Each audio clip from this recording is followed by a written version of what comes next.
Il y a des voix qui résonnent depuis la mort. Des voix étouffées par le feu, mais pleines de vérité. Des voix de ceux qui, après avoir tout connu ici-bas, réalisent trop tard ce qu'ils auraient dû comprendre pendant leur vie. Ces voix cherchent à nous avertir. Elles murmurent à travers les pages de la Bible, à travers les regrets éternels de ceux qui ont connu le jugement. Oui, il y a des avertissements qui montent depuis l'enfer. Des cris de douleur qui voudraient nous dire « Ne viens pas ici, écoute pendant qu'il est encore temps ». Et si tu pouvais les entendre? Et si un mort pouvait te parler aujourd'hui, que te dirait-il? Que te conseillerait-il de changer avant qu'il ne soit trop tard? Jésus, dans sa sagesse, a déjà répondu à ces questions à travers une parabole, celle du riche et du pauvre Lazare, dans Luc 16 à partir du verset 19. Et contrairement à ce que beaucoup pensent, une parabole n'est pas une simple fiction inventée par Jésus pour faire réfléchir. C'est une histoire réelle, racontée sous une forme symbolique pour transmettre un message spirituel profond. Mais avant d'aller plus loin, prends un instant, abonne-toi et like cette vidéo, pour ne pas manquer les prochaines révélations sur les réalités du monde spirituel. Ces vérités sont là pour t'équiper, te bâtir et t'éclairer.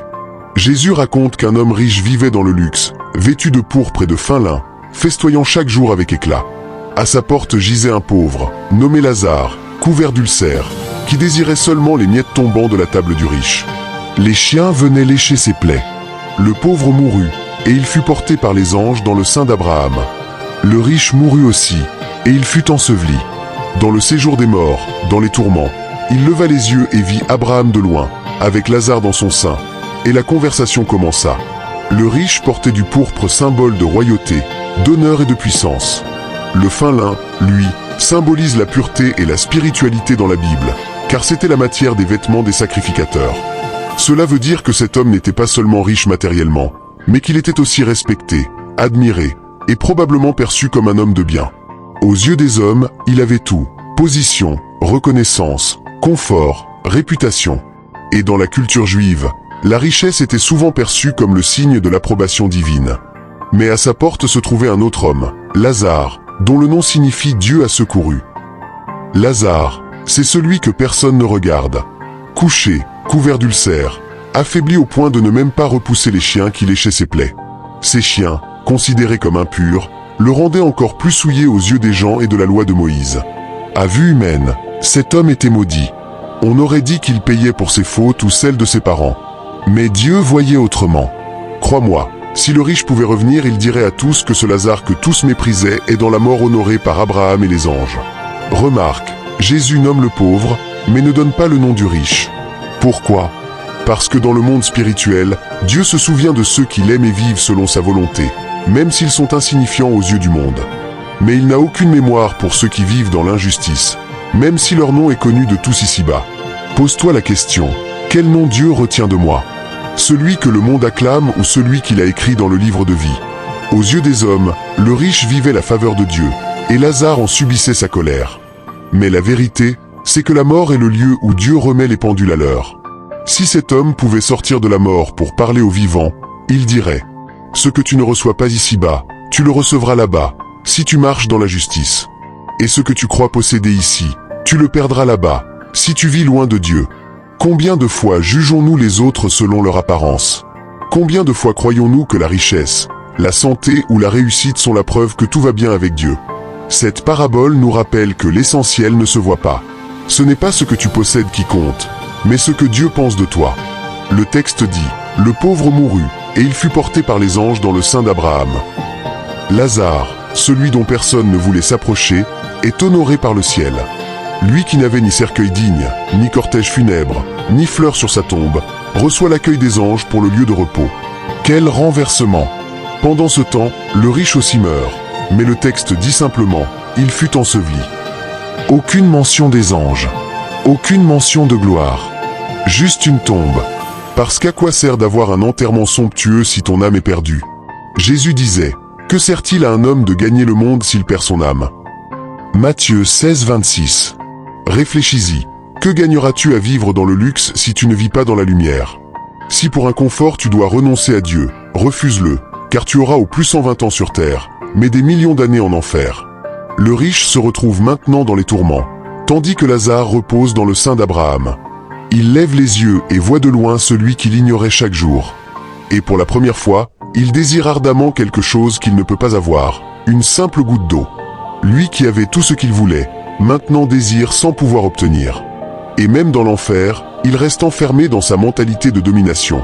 Il veut qu'Abraham envoie Lazare lui donner de l'eau. Car la mort ne nous transforme pas moralement. Le riche reste orgueilleux, autoritaire, incapable d'humilité. Mais cette fois, il n'a plus le dernier mot. Il ne s'adresse même pas à Lazare. Peut-être par culpabilité car il aurait pu lui faire du bien de leur vivant, mais le laisser par terre devant chez lui à attendre des miettes alors qu'il aurait pu lui donner du pain.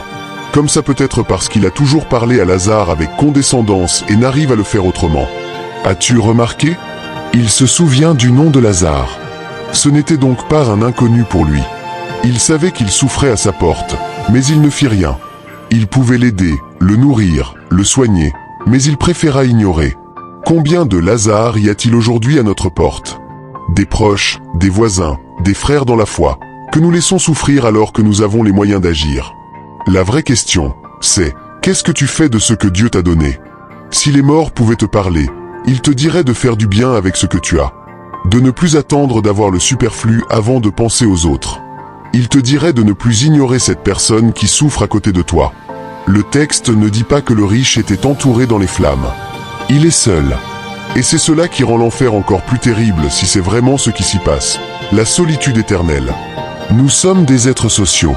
Et ne plus jamais pouvoir parler, aimer, ni être consolé, c'est une torture bien plus grande que le feu lui-même. Lazare, lui, est dans le sein d'Abraham. C'est-à-dire dans la communion, la paix et la joie. Le paradis est le lieu des grandes retrouvailles, mais l'enfer est celui des éternelles séparations. Le texte ne précise pas de présentation entre eux, mais ils se reconnaissent. Ce qui montre que dans le monde spirituel, nos identités sont toujours visibles.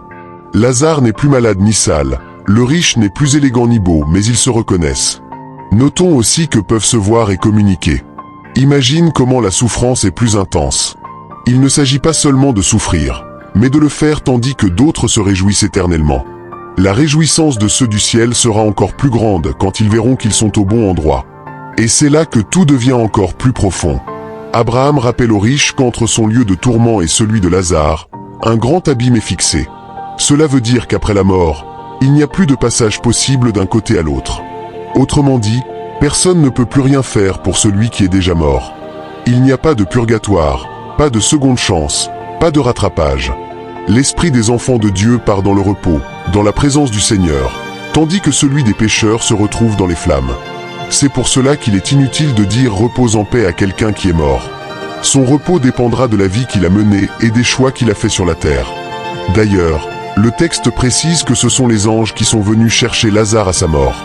C'est une preuve merveilleuse que Dieu lui-même veille sur ses enfants au moment où ils quittent la terre. Les esprits mauvais n'ont aucun pouvoir sur l'âme d'un enfant de Dieu. Ce n'est pas le diable qui décide où va ton âme, mais Dieu. Alors si tu croyais que les démons pouvaient prendre l'esprit d'un mort en Christ pour le tourmenter, sache que c'est impossible. Ensuite, on voit que le riche, même dans les flammes, pense à ses frères. Il demande qu'on envoie Lazare leur parler pour qu'ils ne viennent pas le rejoindre dans ce lieu de souffrance. Cela montre qu'il aimait ses frères, probablement qu'il les aidait avec ses biens pendant qu'il vivait. Mais tu vois, cela n'a pas suffi pour le sauver. Il a eu un amour sélectif, limité à son cercle proche. Or Dieu ne nous sauve pas parce que nous faisons du bien à ceux que nous aimons, mais parce que nous avons un cœur compatissant envers ceux qui souffrent, même ceux que nous ne connaissons pas. Il n'attend pas de nous un amour sélectif, car les méchants font aussi cela. Il veut qu'on donne un amour universel. Jésus l'a dit, « Aimez vos ennemis, faites du bien à ceux qui vous haïssent. » Ce riche n'a pas compris cela, et c'est ce qu'il a perdu. Aussi, il veut qu'un mort aille prévenir sa famille. Cela montre que les morts, surtout ceux qui souffrent, aimeraient vraiment prévenir leurs proches. Sache que la première chose que n'importe qu'un mort voudra te dire, c'est d'agir de manière à éviter l'enfer, qu'il y soit ou pas. C'est ce que tes proches partis avant toi veulent te dire par-dessus tout. Mais Abraham lui répond une phrase très forte. S'ils n'écoutent pas Moïse et les prophètes, ils ne se laisseront pas persuader, même si un mort ressuscitait. Et cette phrase est d'une vérité éclatante. Jésus est ressuscité, et pourtant beaucoup n'ont pas cru.